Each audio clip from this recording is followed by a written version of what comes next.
Bienvenidos a su programa Justicia para Todos. Soy su abogado Héctor Becerra Refice y como ustedes saben, lo que se pretende en este programa es que ustedes conozcan sus derechos y obligaciones de una forma clara, de una forma sencilla, de una forma resumida. El día de hoy vamos a platicar de un tema muy interesante que tiene que ver con la aplicación de las ciencias forenses a esto que le llaman el nuevo sistema penal acusatorio. Quédese porque seguramente va a ser de gran interés, de gran apoyo para ustedes, para la información que ustedes puedan adquirir y que seguramente ustedes o un familiar o un amigo pueden necesitar conocer este tipo de tema. Comenzamos. Muchas gracias.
Bien, estamos de regreso para iniciar este gran programa acerca de la aplicación de las ciencias forenses al nuevo sistema penal acusatorio, que obviamente son los nuevos procesos en materia penal, todo esto de los juicios orales en materia penal. Para ello he invitado a una serie de peritos, una serie de abogados.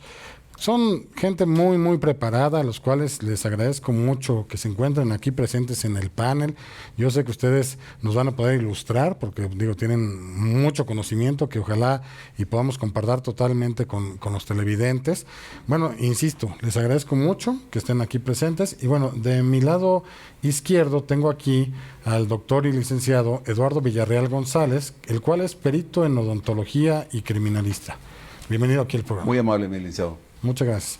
También tenemos aquí al doctor Mauricio Cerón Solana, médico especialista en medicina forense. Bienvenido aquí. Muchas gracias, licenciado, por la invitación. Y por último nos acompaña aquí al maestro José Antonio Holguín Alvarado, el cual es presidente de la Asociación de Abogados Litigantes de México, AC. Bienvenido. Muchísimas gracias por la invitación, estimado doctor. Bien, bueno, pues para iniciar el programa acerca de las ciencias forenses en esto del sistema penal acusatorio, primero quisiera preguntarle aquí al doctor Eduardo Villarreal si nos puede definir qué es esto de las ciencias forenses, porque seguramente a muchos de los televidentes les debe llamar la atención de qué es esto de ciencias forenses como tal. Sí, No sé si primeramente agradecerle una vez más la invitación. Muchas y gracias.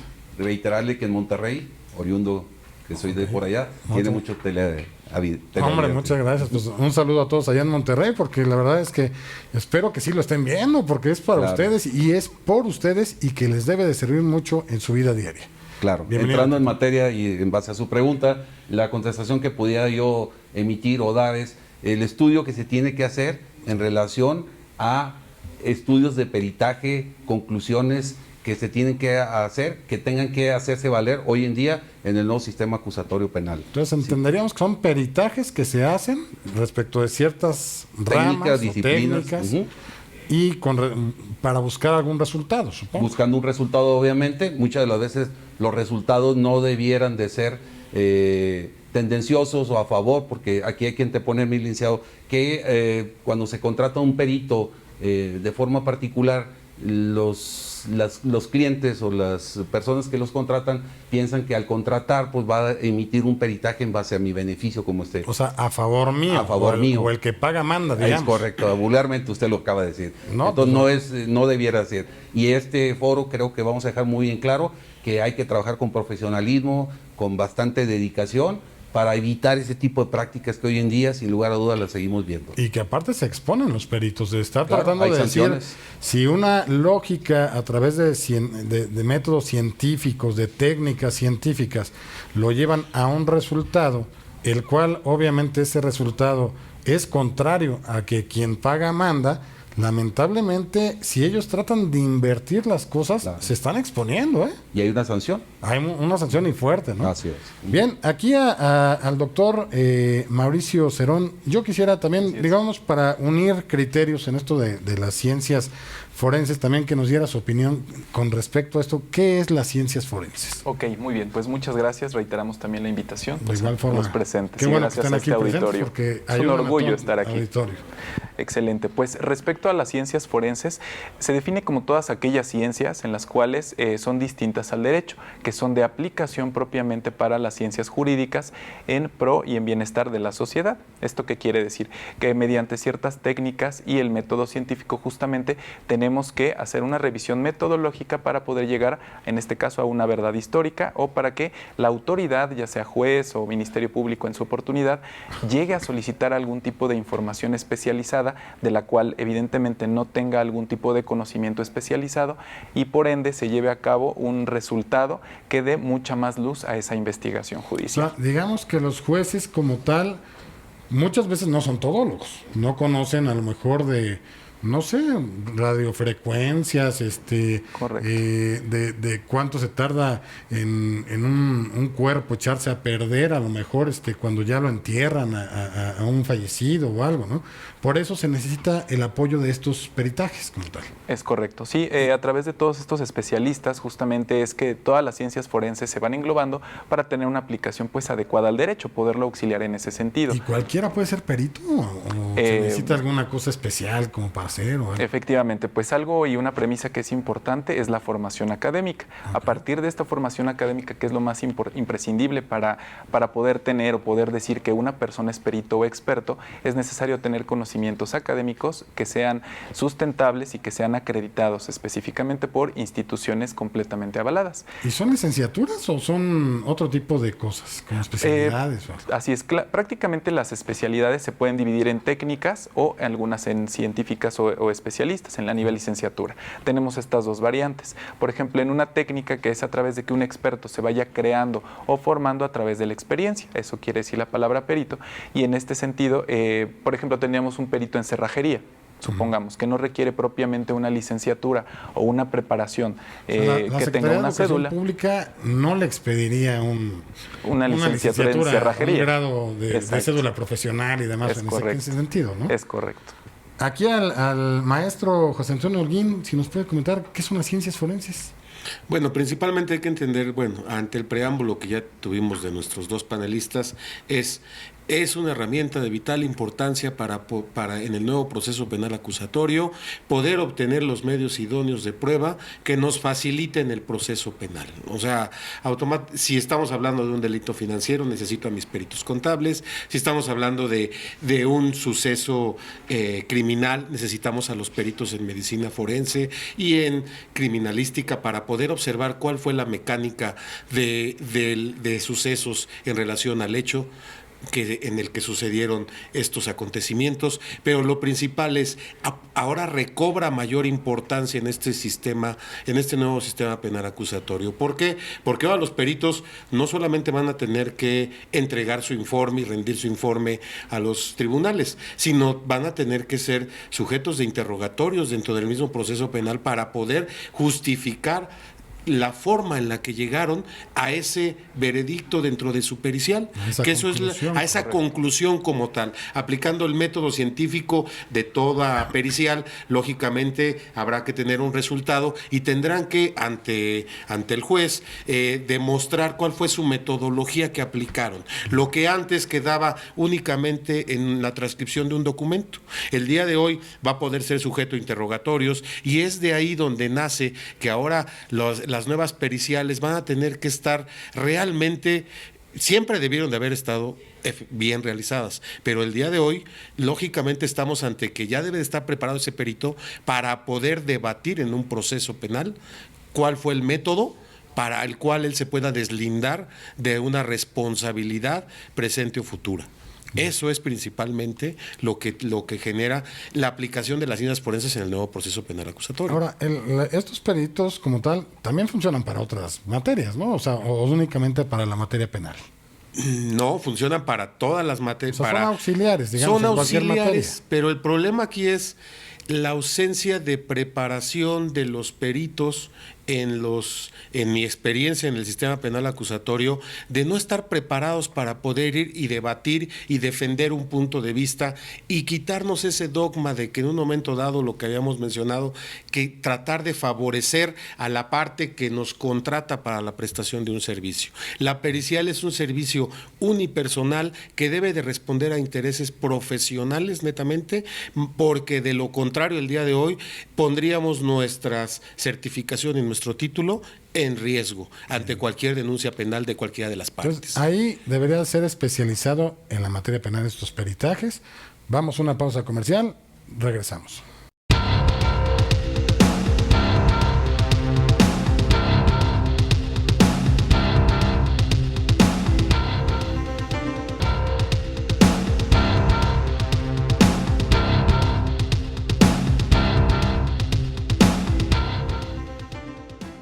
Bien, estamos de regreso en este que es el segundo bloque de este gran programa acerca, insisto, de las ciencias forenses en el sistema penal acusatorio, este que es nuevo sistema penal acusatorio, porque todo el mundo se está documentando, están viendo los cambios, los defensores no saben cómo llevarlo a cabo, los fiscales luego tampoco, el juez de control, los jueces orales, y menos las personas que tienen que ver, que son los encargados de la seguridad pública, muchas veces que son los primeros en llegar a un problema como tal, no saben qué hacer en cosas, y por lo cual luego muchas veces se rompe la cadena de custodia, ¿no? Como dicen. Pero bueno, esa es otra historia, como en un comercial, ¿no? Bien, pues yo le quisiera preguntar aquí al doctor Eduardo Villarreal, si me puede platicar un poquito la parte de, bueno, ¿cómo ve la Dirección General de Profesiones a los peritos? Porque si no les expido una licenciatura, pues ¿cómo los controlo? ¿Cómo sé que sí saben y no son charlatanes o algo, no? No sé si nos pueda platicar. Para eso pues hay que remontarnos de que la ley reglamentaria en el artículo 5 constitucional de las funciones relativas a la profesión es muy precisa y dice que la Dirección General de Profesiones es la autoridad competente para emitir la autorización para ejercer una especialidad o dos especialidades. Para eso tiene que antecederse pues que contenga un título profesional y que tenga los conocimientos especiales y técnicos científicos en la materia. Bien lo decía el doctor Mauricio ahorita y lo comentaba usted, mi licenciado Herrera, Becerra, que no necesariamente todas las áreas donde participa un perito tienen que ser científicas o académicas. Puede haber arte, oficios en el cual una persona domine tal situación y puede emitir un peritaje, pero para eso tiene que estar muy bien reglamentado, pues para que quien emita ese peritaje tenga sustento legal. Unas técnicas muy avanzadas, metodología avanzada. Y que tenga un antecedente que domina el arte o el oficio, ¿no? Sí. Ahora, entrando un poquito a la parte de, bueno, yo creo que ya ha sido claro la parte para los televidentes de en sí qué son las ciencias forenses. La siguiente pregunta obviamente sería, bueno, ¿y cuántas ciencias forenses existen o cuáles son las más recurrentes como tal? No sé si nos pueda platicar un poco. Pues las más recurrentes, sin lugar a duda, que creo que el doctor Mauricio nos va a poder ampliar un poco más, sin duda la medicina forense, que es donde surge, digamos, la médula espinal de toda esta rama de la forense. En mi caso, la odontología forense, bueno, participa en algunas áreas muy importantes, por ejemplo... ¿Qué es esto de la estomatología forense como tal? Nosotros, como odontólogos forenses, podemos participar en tres rubros muy importantes.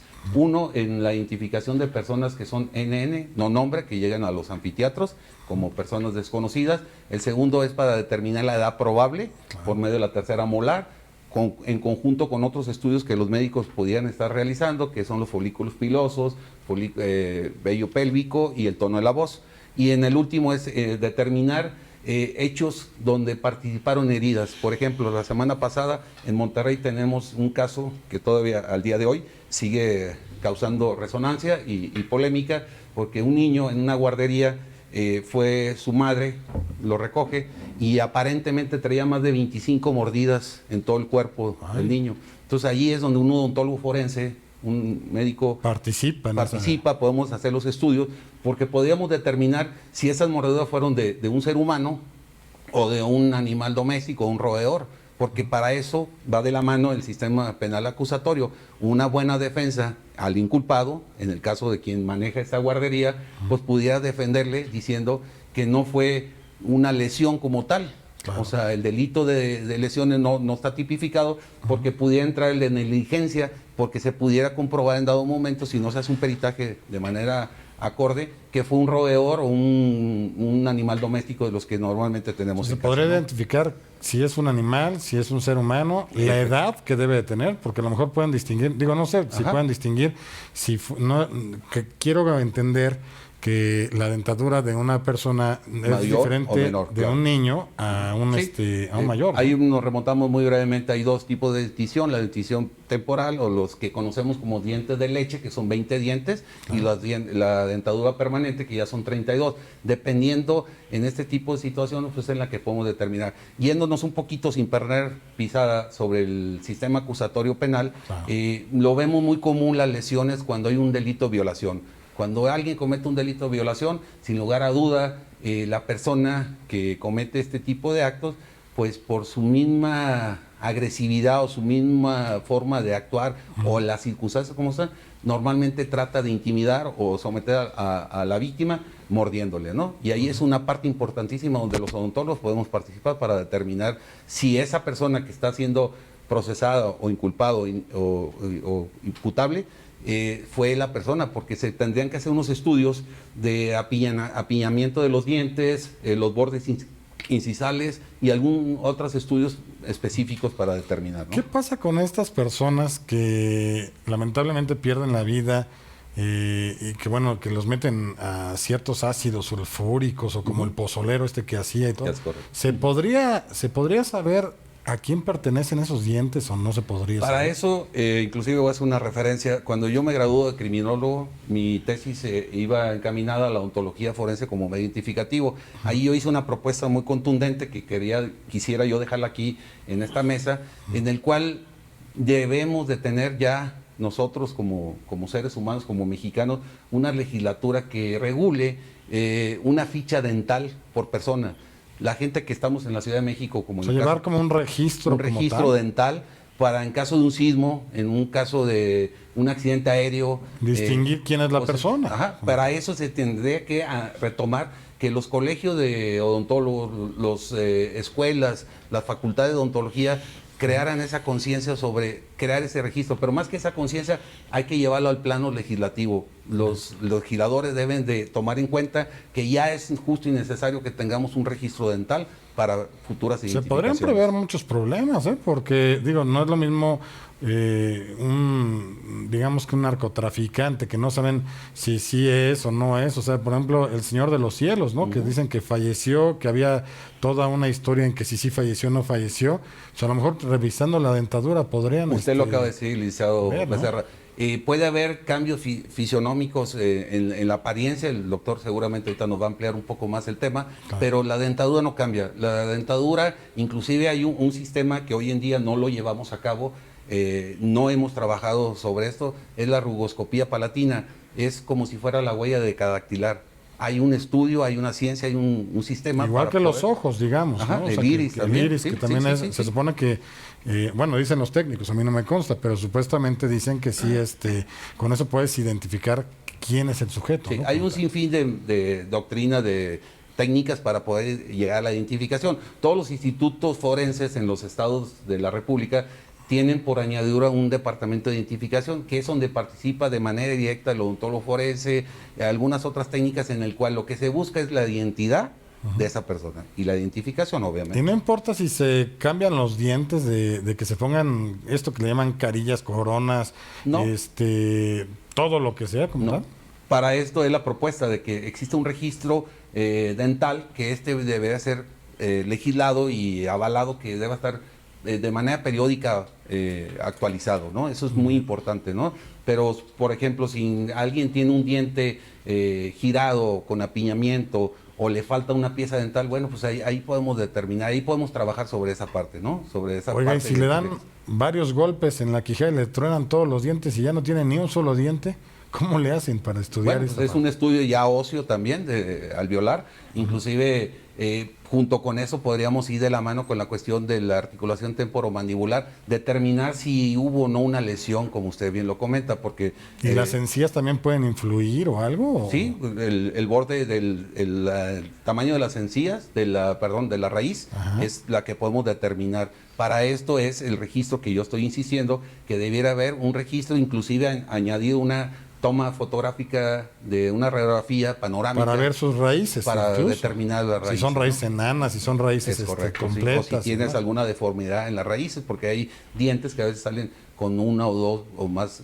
raíces, ¿no? Independientemente de las que ya están establecidas, como las molares de abajo, tenemos 2 raíces, las molares superiores son 3 raíces. A veces hay deformidades, ¿no?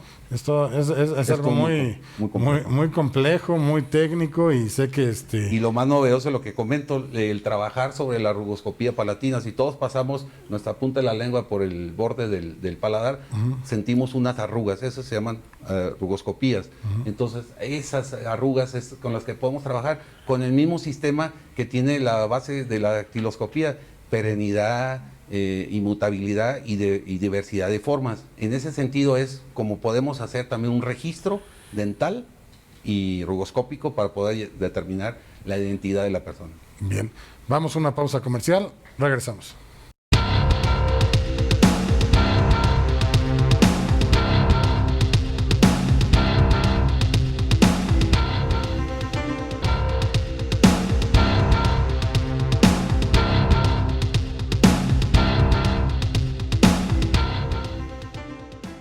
Bien, estamos de regreso en este bloque acerca de las ciencias forenses.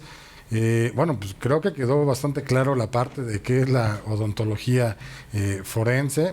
Es un tema muy interesante, de verdad. Yo estoy asombrado de todo lo que se puede lograr hacer con este tipo de estudios, pero sí también quisiera que nos comentara un poquito el doctor Mauricio Cerón acerca de lo que es la medicina forense, ¿no? ¿Qué es esta medicina forense?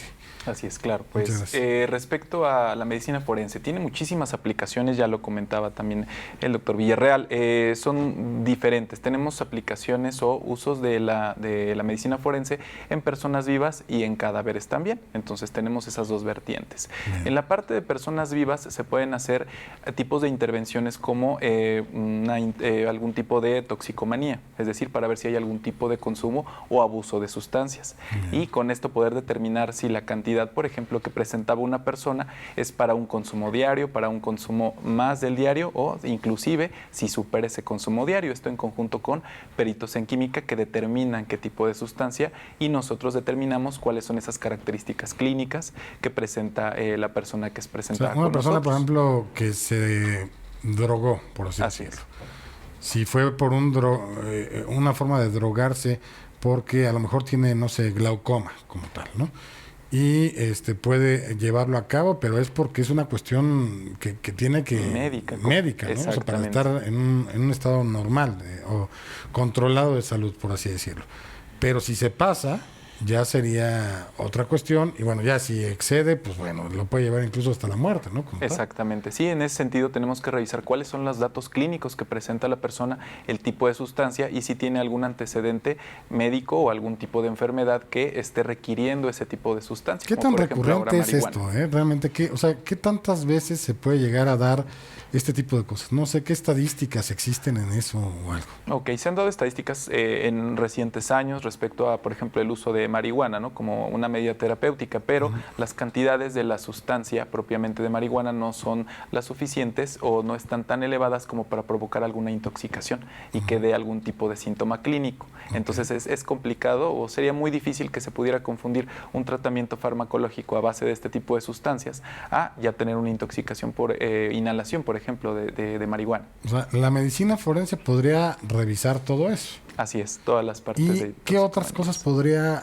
a través de la medicina forense llevarse a cabo? Así es. En otra de las ramas, una que es muy importante, que es prácticamente la carta de presentación, es dictámenes o informes de integridad física. Esto casi en todas las agencias del Ministerio Público, fiscalías, se contempla o se tiene un médico para ver si presentan algún tipo de lesiones y si presenta o no características para poder declarar la persona. normalmente esa es una de las intervenciones que se dan. Los balazos, por ejemplo, también tienen que ver con esto de la integridad. Así es. Si un proyectil que perforó y toda esta parte. Es correcto, es desde que una persona se presente clínicamente sana y apta para declarar hasta una persona que tenga datos o lesiones que puedan poner en peligro la vida. En este caso, una herida por proyectil de arma de fuego que haya sido penetrante en alguna de las cavidades, craneal, torácica o inclusive abdominal.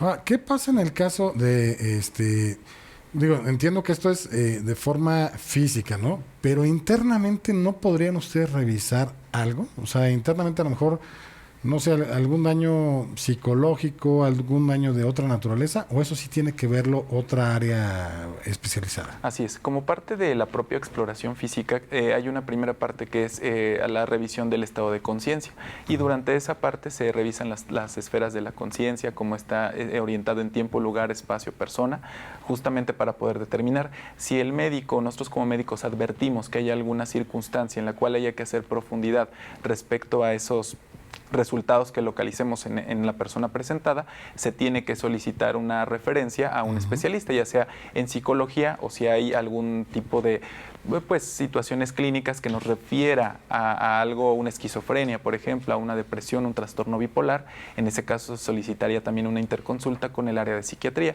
O sea, primero lo revisan, digamos que en cuanto llega algo, primero es medicina forense. Así es. Y de ahí empiezan ustedes a analizar totalmente todo. Así es. Y de ahí se ayudan de otros técnicos, como puede ser la estomatología, puede ser la psiquiatría, puede ser otro tipo de cosas. Así es. Pues sí, es inclusive muy interesante esa parte. Cualquiera otras especialidades. Y bueno, ¿qué pasa en el caso de, digo, porque lo he visto en la práctica profesional, la parte de gente que ya enterró a un familiar, pero a lo mejor quieren volver a analizar, por así decirlo, la muerte como tal de ese ser querido y quieren desenterrar a una persona? ¿Ustedes como médicos forenses lo tienen que llevar a cabo o ese sería otro peritaje en otra cuestión? No, también en la parte de medicina forense, nada más que aquí sí nos coadyuvamos de manera multidisciplinaria con odontología, antropología física, inclusive con psicología, porque hay dos vertientes importantes. Una que es el acompañamiento a los familiares, a las víctimas propiamente, a los deudos, en los cuales ellos requieren atención médica, psicológica, de trabajo social e inclusive jurídica para poder llevar a cabo estos procesos. Y por la otra vertiente del apoyo que se da a las víctimas es el ya llevar a cabo los procesos de exhumación del cuerpo. En este sentido, si hay alguna duda sobre la identificación, es necesario llevar a cabo y echar a cabo todos los estándares científicos para llevar a cabo una identificación. Es decir, pero digamos que la medicina forense agrupa todo y llega a una conclusión de cosas. No, aquí cada una de las materias es de manera independiente, pero una de las partes principales es la medicina forense. ¿Por qué? Porque tendríamos que establecer desde dos puntos de vista para una exhumación, por ejemplo, el intervalo post-mortem, que es antes le denominaban cronotanatodiagnóstico, o sea, la fecha de muerte, para saber si coincide con las fechas que el familiar establece que desaparece su familiar, o en este caso falleció. Y un segundo término es poder establecer causa de muerte. Dentro del informe que se realiza de causa de muerte lleva diferentes rubros para poder que es un informe completo y que cumple con todos los estándares. Formato, ¿no? Que lo dan en algún lado y tienen que llenarlo completito, ¿eh? Así es. Actualmente, por ejemplo, el Comité Internacional de Cruz Roja está ingresando unos formatos a nivel nacional, que es un formato que le denominan AMPM, que es antemortem y postmortem, que tiene que ver mucho con lo que comentaba el doctor Villarreal, que tienen todas las características, expresión física, cuestiones médicas, hábitos, etcétera, inclusive la ropa, que viene para una parte criminalística, que viene como una parte antemortem, que son los hábitos que presentaba la persona y las características físicas. Y posteriormente tenemos el PM para hacer una confronta. El PM o postmortem tiene que ver sobre el cadáver que tenemos en estudio. En ese sentido hay que agotar todas las especialidades, tomar desde unas fotografías para los perfiles, una fotografía anterior, otra en un perfil derecho, izquierdo, tomar longitudes, medidas, etcétera, dependiendo de las características de la persona que estemos estudiando, del cadáver en este caso, que se está estudiando. Ahí, digo, se tiene que tener un corazón frío, una sangre muy fría para conocer todo eso, ¿no? Porque yo no sé si aquí al maestro Holguín no le da miedo la sangre, ver ahí muertos y todo, ¿o sí?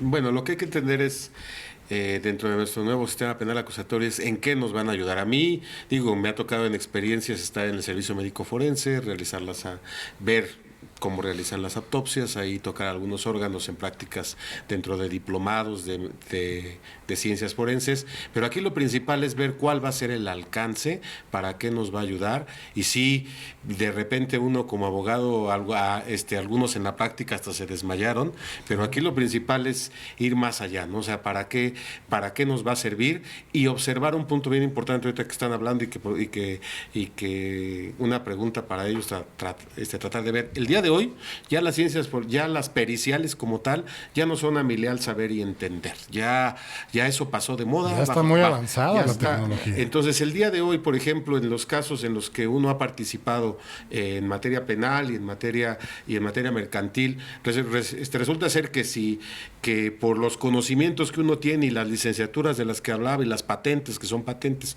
del artículo 5 de la Constitución, nuestras cédulas profesionales, pues resulta de que si soy abogado y contador, yo no puedo decir que es mi leal entender en una materia, no, se me va a catalogar de forma integral. Por tal motivo, uno al final en su conclusión debe de llevar a cabo de acuerdo al conocimiento integral que uno tiene. Claro. No solamente al conocimiento de una materia, sino integral. Eso es muy importante en todas estas periciales, porque de entrada nos va a poder dar mayores indicios de cómo sucedieron las cosas, y hay en varias periciales que tu servidor ha participado, principalmente en materia financiera, ahí donde, ¿sabes qué? No le doy la razón ni a uno ni al otro, pero estas son las evidencias, pero no te la doy por debidamente fundado y motivado, ¿no? O sea, y a pesar de que estamos hablando de una materia que es financiera, sí debemos de soportar debidamente nuestras opiniones y nuestras conclusiones. Si me lo permite. Ahí iría de la mano que el trabajo es multidisciplinario, y hoy en día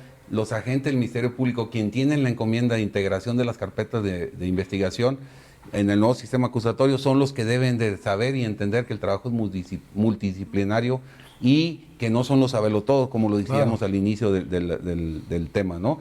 Ellos deben de apoyarse, deben de ser humildes hasta cierto modo y reconocer que no son conocedores de todos los temas, sí. Y que inclusive en la práctica hemos visto que el mismo MP no sabe ni qué pericial le va a pedir, porque no sabe qué resultado va a dar y si le va a ayudar o beneficiar, ¿no? O sea, claro. Hay que tener cuidado. Vamos a una pausa comercial que nos está acabando el tiempo. Regresamos.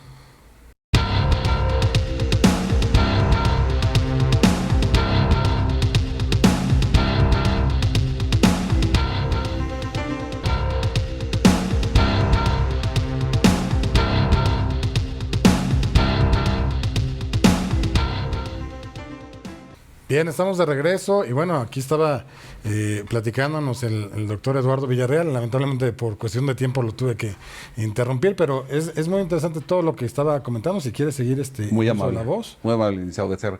Definitivamente la gente del Ministerio Público tiene su encomienda la investigación de los delitos. Esa es su principal encomienda. Y por ende la integración de las carpetas de investigación. Si ellos no conocen a fondo el trabajo de los peritos sobre qué pericial le va a ayudar o beneficiar, pues estamos perdidos, ¿no? Claro. O sea, el nuevo sistema acusatorio penal no va a funcionar como se está esperando que llegue al perfeccionamiento. Junto con eso, una de las propuestas que inclusive yo la di en el 2001 en la ciudad de Reynosa, cuando fue el Congreso Nacional de Criminología, que la organizó la Asociación Mexicana de Criminología en coordinación con la Universidad de Tamaulipas, fue que los agentes del Ministerio Público fuesen licenciados en criminología. Nosotros, los licenciados en criminología, tenemos el arte, el dominio, la experiencia, la dogmática para poder entender, interpretar y saber qué tipo de estudio pericial se requiere. Tenemos conocimientos también jurídicos, ahí se cuestionó si teníamos o no conocimientos jurídicos. Nosotros en la carrera, al menos en la Universidad Autónoma de Nuevo León, llevamos derecho penal, amparos y garantías, derecho constitucional. Obviamente tenemos las bases también científicas desde el punto de vista penal y obviamente la rama pericial, ¿no? Okay. Eso que fueran, o sea, lo aconsejable sería que fueran los ministerios públicos. En lugar de que fueran licenciados en derecho o abogados, fueran licenciados en criminología. Es una propuesta que la dejo aquí. O que lleven los dos cursos también. Bueno, si se puede, sí, si se puede, la especialización es siempre estaría mucho mejor, estaría, ¿no? El deber ser, ¿no? Tendría que ser avalado y certificado por institutos que certifiquen, válgame la redundancia, que tengan las habilidades y el dominio de interpretar los peritajes. Doctor Cerón, Así ¿usted es. qué piensa? Muy importante la premisa que comenta. Tenemos que ser de manera multidisciplinaria. A veces nosotros, bueno, como expertos en diferentes materias, tenemos muchas intervenciones y resultados que se pueden brindar para facilitar la investigación. Desafortunadamente, en algunos casos, no se tiene todo el contexto o el conocimiento de qué otras intervenciones se pueden realizar y hasta cuál es el alcance del peritaje. Hay dos vertientes. ¿Siempre llegan a la misma conclusión realmente o...? Así es, sí. O si hay cambios como tal. No, evidentemente, como llevamos a cabo un método científico, con un paso de la A a la Z, todas las conclusiones tienen que ser exactamente de la misma manera. Si lo practicamos en este momento y el peritaje se vuelve a hacer 5 días después por otra persona, pero bajo la misma metodología, el resultado es el mismo. Ok, y por ejemplo... Bueno, yo había escuchado a unas personas que hablaban que lo que fue hace 20 años, en la actualidad sí puede cambiar, porque los estudios científicos a lo mejor hace 20 años arrojaban un resultado y a lo mejor, insisto, en la actualidad ya se superaron cosas. Ahí, ¿qué es lo que pasa en esa cuestión? O sea, ahí, por ejemplo, una persona que fue condenado por una cuestión de algún peritaje que se demostró totalmente que sí había llevado a cabo algún ilícito, sea el que sea como tal, y se logra demostrar con nuevos peritajes que no lo pudo haber llevado a cabo, ¿sí se respeta este tipo de cosas o no? Así es, sí, los resultados, me refiero, son iguales bajo la misma técnica y bajo los mismos esquemas. Es decir, si tenemos un estudio para un cadáver con ciertas características, tenemos que hacer una réplica del mismo. No podemos agregarle o quitarle algún otro contexto porque en ese sentido cambiaría ya propiamente el estudio de la investigación. En ese sentido sí se cambiaría. Pero lo que estamos obligados todos los peritos es a llevar a cabo las investigaciones o la coadyuvación en la investigación respecto a las últimas tecnologías o lo que tengamos disponible a la mano. Habemos algunos colegas que, bueno, en algunas fiscalías o procuradurías hoy día todavía no se cuenta con ciertas tecnologías, pero bueno, también como peritos estamos obligados hasta donde nosotros la vanguardia, digamos. Exacto, así hasta ese momento tenemos cierta tecnología, en ese momento ahí es donde tenemos que emitir la expertise. De ahí, por ejemplo, ya hemos más o menos platicado un poquito qué son las ciencias forenses, lo que se debe llevar a cabo y demás. Pero bueno, ya estando en un juicio como tal, dan su informe, su dictamen como tal, lo tienen que sustentar y tienen que avalarlo, pero convenciendo a la gente de cómo llegaron a su conclusión como tal. ¿Y qué pasa con este tipo de peritos, los cuales a lo mejor pues sí le hicieron caso a su representado, a la parte que los contrató, y se fueron por un resultado que no era el lógico, jurídico, científico, y pusieron otra cuestión? Y uno le logra demostrar que efectivamente lo que dijo no tiene razón de ser, incluso porque pues tengo otros peritos que también pueden decir, oye, pues a ver, lo que tú estás diciendo es ilógico totalmente, ¿no? ¿Ahí qué sanción tendrían? O sea, ¿qué pasaría esto? Y esto lo pongo a todos los panelistas. ¿Qué sanción se le vendría? Porque eso es una falsedad como tal.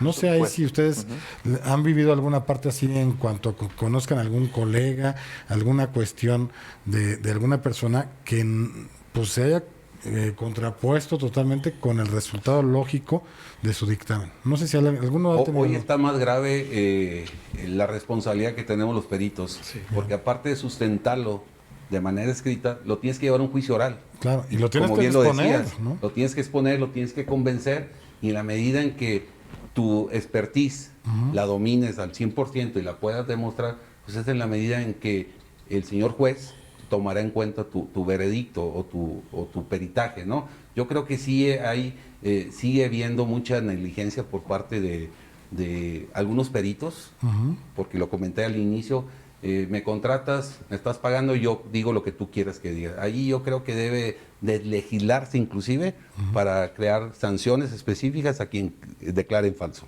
Es que eso sería muy bueno, porque realmente, están falseando, Claro. y que puede traer a un fraude incluso procesal como Claro, tal.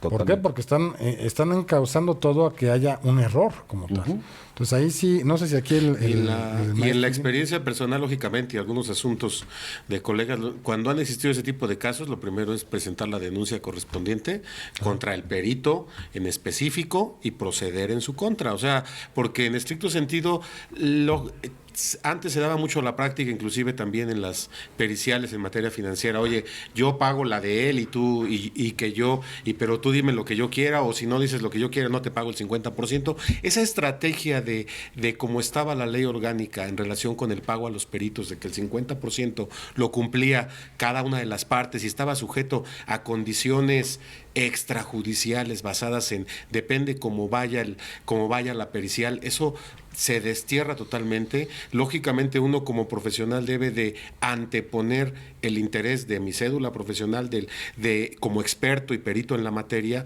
para poder realmente establecer la aceptación de un cargo conferido de esa situación, porque las consecuencias el día de hoy, por eso mencioné en el anterior bloque, antes con poder decir, bueno, es familiar saber y entender, pues sí, depende casi de qué escuela saliste, depende de qué libro leíste, depende de bajo qué situación aprendiste la contaduría, las finanzas, etcétera. Entonces, mientras pruebes tú que están en base a esa teoría, que puede ser de hace 20, 30 años, pues relativamente no tenías problemas. El día de hoy ya tienes un grave problema porque debes de responder en base a un método científico en el cual lo grave que veo en nuestros planes de estudio es desaparecimos la tesis profesional.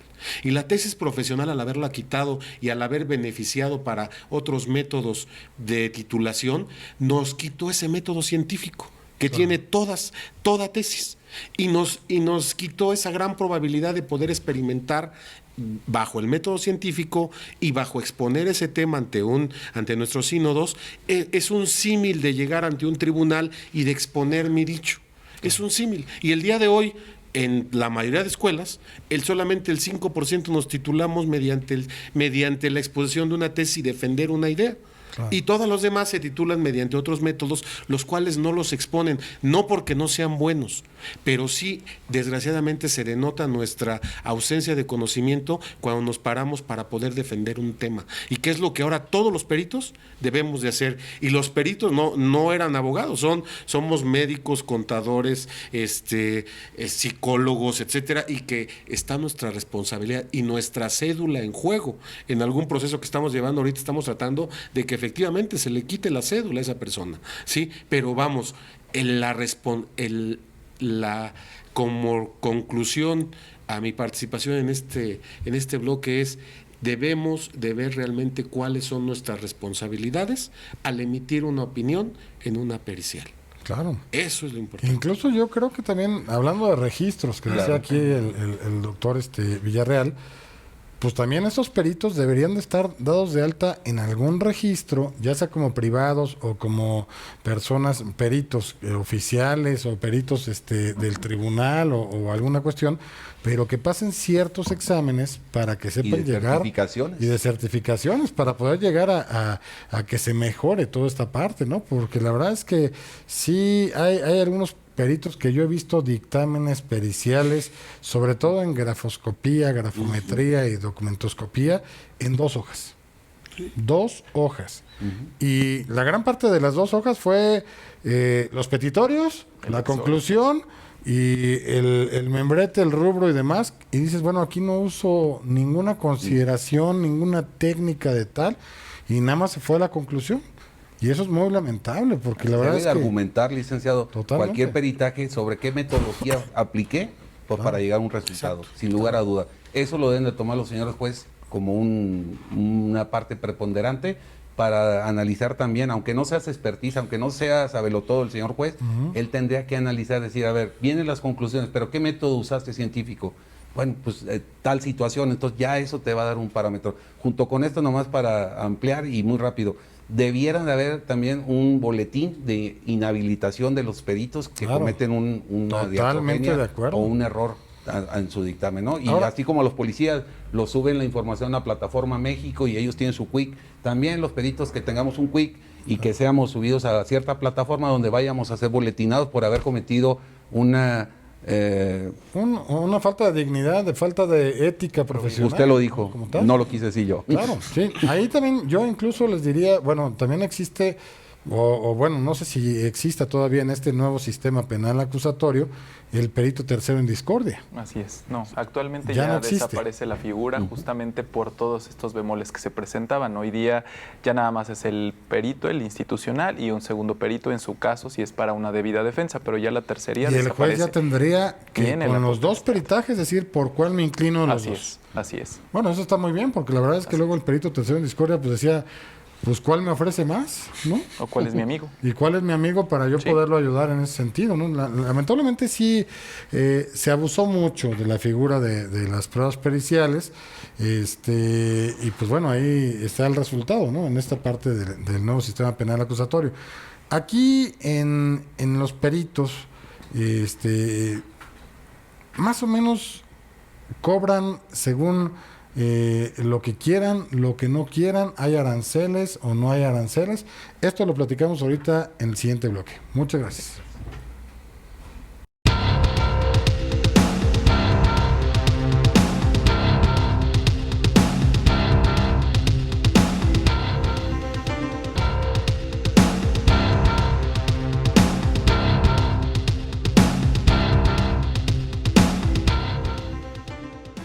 Bien, estamos de regreso en este último bloque de este espléndido programa, donde realmente creo que a todos nos ha dejado mucha información y se quedó pendiente la pregunta acerca de pues, los aranceles, de si está regulado o no, o cada perito cobra según lo que quiera, o qué pasa con esto. No sé si alguien de aquí del panel me pueda comentar referente a esto, porque también obviamente a los televidentes les llama mucho la atención de, ok, ya me dijiste todo lo que es, pero ¿y cuánto cuesta, no? Como tal. Sí, efectivamente, si me permites, sí hay una lista de peritos en el Tribunal Superior de Justicia del Distrito de la Ciudad de México. Sí hay un arancel, dependiendo la materia, y lógica, ese arancel lo cobran los peritos que están y que designan en un momento dado los jueces, dependiendo la materia, claro. ¿Sí? Pero los peritos particulares no existe un arancel como tal, existe simplemente dependiendo de la característica de cada uno de los peritos y de la importancia del asunto, es donde realmente existe un arancel, pero también ha cambiado, y qué bueno que ha cambiado, porque antes hasta los peritos trataban de ver, bueno, es que cuánto vas a ganar, no, es un trabajo profesional y lo único que vamos a cobrar es la independencia por la cual vamos a hacer ese estudio. Sí, o sea, entonces sí ha cambiado, ha disminuido, porque antes las perspectivas eran diversas, se creía que se iba a tener un gran beneficio económico, y el día de hoy ya no, y qué bueno, porque se está haciendo un servicio profesional que es de acuerdo a la ética, a tu independencia.